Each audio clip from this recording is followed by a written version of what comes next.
নুন আপনার আছে, আয়োডিনটা ভারতে। আমি শুধু একটা উদাহরণ দিলাম।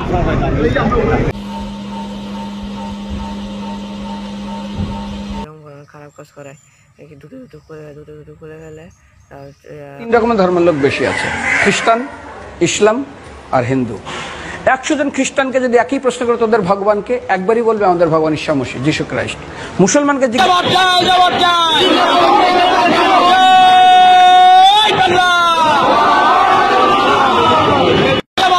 ভারতীয় কিছু উগ্রপন্থী হিন্দু আছে। আসলে হিন্দু সম্প্রদায় যারা, তারা কখনো যারা প্রকৃত হিন্দু তারা কখনো উগ্র না। আর কিছু উগ্র মেজাজি হিন্দুরা আছে, তাদের ভিতরে আছে ইসকনের বসবাস।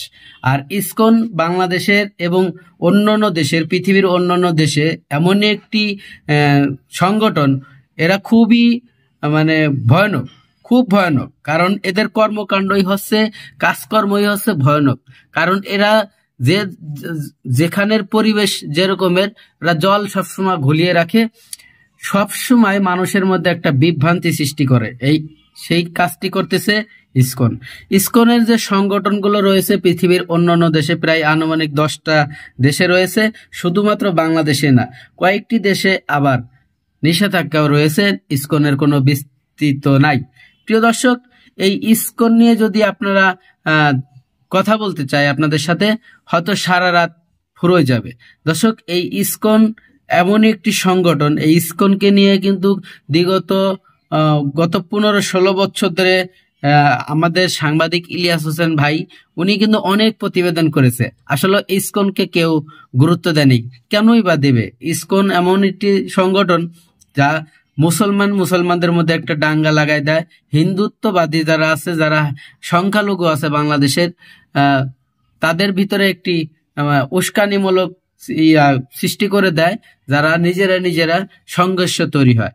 ইসকনের সংগঠনের যে নেতাকর্মীরা রয়েছে, তাদের কাজই হচ্ছে মানুষের মধ্যে একটি বিভ্রান্তিকর সৃষ্টি করা। তেমনটাই করেছে এই আমাদের বর্তমান ইসকনের যে সাবেক সভাপতি ছিল, এবং উনাকে যখন অ্যারেস্ট করা হয়েছে, দেখেন ইসকনের যত বিস্তৃত লোকজন রয়েছে, ইসকনের যত নেতাকর্মীরা ছিল, তারাই কিন্তু এখন দেশের মধ্যে একটি গোলযোগ সৃষ্টি করতেছে। দর্শক, এই কয়েকটি ভিডিও নিয়ে আপনাদের মাঝে আজ সাজিয়েছি। অবশ্যই চলুন সেই ভিডিও ক্লিপটা দেখি। আজকের এই ভিডিওগুলো দেখার জন্য যারা প্লে করেছেন, সবাইকে অনুরোধ করব ভিডিওটি একটি লাইক দিয়ে চলুন সেই গুরুত্বপূর্ণ ভিডিওটি দেখে আসি। ভিসা 100% স্টপ করুন।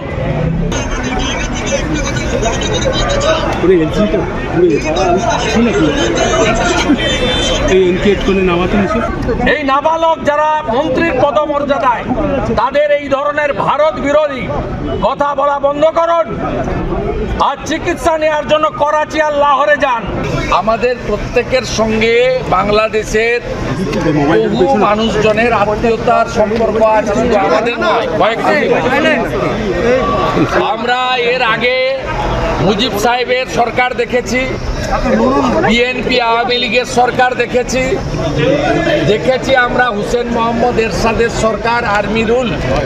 কিন্তু এই ধরনের ভারত বিদ্বেষী কথাবার্তা, ভারত বিদ্বেষী আচরণ, এই রকমের হিন্দু নিধন, হিন্দুদের আস্থার জায়গা মন্দিরকে টার্গেট করা, এইভাবে হিন্দু সনাতনী প্রচারক প্রভুদেরকে মিথ্যা মামলায় জেলে পোরা, এ জিনিস আমরা বিগত দিনে দেখিনি।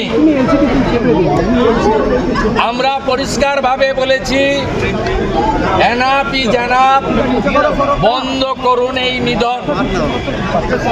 এবং আমরা বলেছি 3 রকমের ধর্মের লোক বেশি আছে, খ্রিস্টান, ইসলাম আর হিন্দু।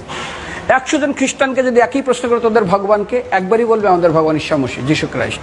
মুসলমানকে জিজ্ঞাসা করবে 3 থেকে 5 মৃত্যুর আগে পর্যন্ত, যাকে এই তোদের ভগবানকে, একই উত্তর দেবে, ভাই আমাদের ভগবান হলো আল্লাহ। হিন্দুদেরকে যদি একই প্রশ্ন করা হয়, ভাই তোদের ভগবানকে, কনফিউজ। 100% হিন্দু 100% কনফিউজ, জানে না ভগবানকে।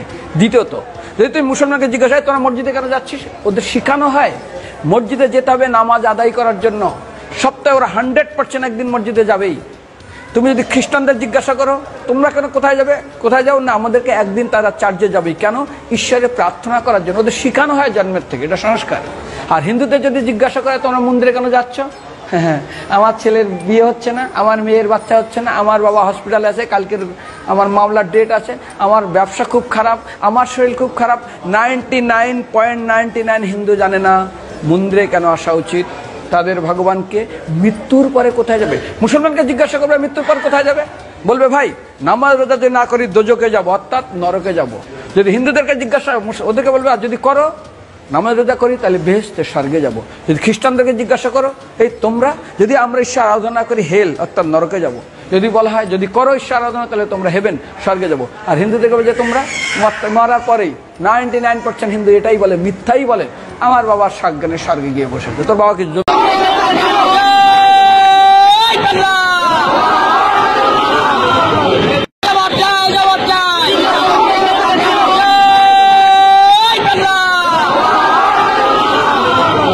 আমাদের কাছে কোনো রাজনীতির খাওয়া নেই। আমরা রিক্সা শ্রমিক, আমরা শ্রমিক লীগ, শ্রমিক করি এই লীগ না। আমাদের কাছে কোনো রাজনীতির খাওয়া নেই। আমরা রিক্সা শ্রমিক, আমরা শ্রমিক লীগ, শ্রমিক করি এই লীগ না। আপনারা জানেন যে এই স্বাধীনতা বিরোধী শক্তি, এই ভোট চোর, এই গণতন্ত্র চোর, ব্যাংক চোর, এই ডাকাত, এই বাকশালী যে আওয়ামী লীগ, এই স্বৈরাচারীর হাসিনার সব লোক এখনো প্রত্যেক জায়গায় বসে আছে। তারা বিভিন্ন জায়গায় বসে কাল করে রাখতেছেন। আর একটা কাল নাকি নিয়ে আসছেন ইন্ডিয়া থেকে বসে বসে সিন মারতেছেন। ও ভুলে গেছে ওর জীবনটা গেছে বিদেশে, এবার ও মরবো বিদেশে ইনশাল্লাহ। জানেন আমরা তো আন্দোলন করেছি, যে এয়ারপোর্টে হাসিনা পালিয়ে গেছিল, আমরা যে আন্দোলন করেছি, আমার ছেলে সকালে আমরা যে রক্তাক্ত পালিয়ে যেতে পারতেছি, সেম থিং আমরা ভুলে গেছেন ওয়াশিংটনে আওয়ামী লীগের সভাপতি ডক্টর কি নাম নাম রহমান মতো ফরিয়া ছিল। এই আন্দোলন যদি কেউ যদি না দেখতো হাসিনা একটু ভয় পাইতো না। এইখানে পিড়ার থেকে ভয় পাইছে, এই জন্য এই আন্দোলনে আগাইয়া যারা ছাত্র জনতা সুন্দরভাবে ছাত্ররা আন্দোলন করে এই স্বৈরাচারী হাসিনাকে পলায়ন করেছেন, তাদেরকেও ধন্যবাদ জানাচ্ছি। যারা আজকে পঙ্গুত্ব বরণ করছেন তাদেরকে সাহায্য করতে দেওয়ার জন্য, তাদের ফ্যামিলিকে সাহায্য করার জন্য করতে হবে। এই বৈষম্য বিরোধী আন্দোলনের ছাত্ররা যেরকম করছে তাদেরকে আমরা সাপোর্ট দিচ্ছি। এইটার জন্য আমাদেরও একটা কথা মনে রাখতে হবে, দুইবার এই পতিত সরকার দুইবার পতিত হয়েছে। একবার কিন্তু 25শে মার্চ এই সার্চলাইট অপারেশনের মাধ্যমে ঢাকা শহরকে মেসাকার করে দিয়েছিল। সেই সময় কিন্তু আমাদের বাংলাদেশের 7 কোটি জনগণকে রেখে কিন্তু আওয়ামী লীগ পালায় চলে গেছে। কার সাথে গেছে? ইয়া খানের সাথে, ভুট্টোর সাথে। 7 কোটি জনগণকে ফেলে রেখে চলে গেছে। এইবার 5ই আগস্ট সারা বাংলাদেশে যত আওয়ামী দোসর, পতিত দোসর, মন্ত্রী মিনিস্টার আওয়ামী দোসর, তাদেরকে ফেলে রেখে গেছে, আমাদেরকে ফেলে রেখে যায় না। আমরা বাংলাদেশের জনগণ, বাংলাদেশের 17 কোটি লোক এই হাল ধরছি। এই দুইবার এই গণভবনে একটা ধ্বংস, এই গণভবনে টিক্কা খান বৈশা এগুলি করছে। এবং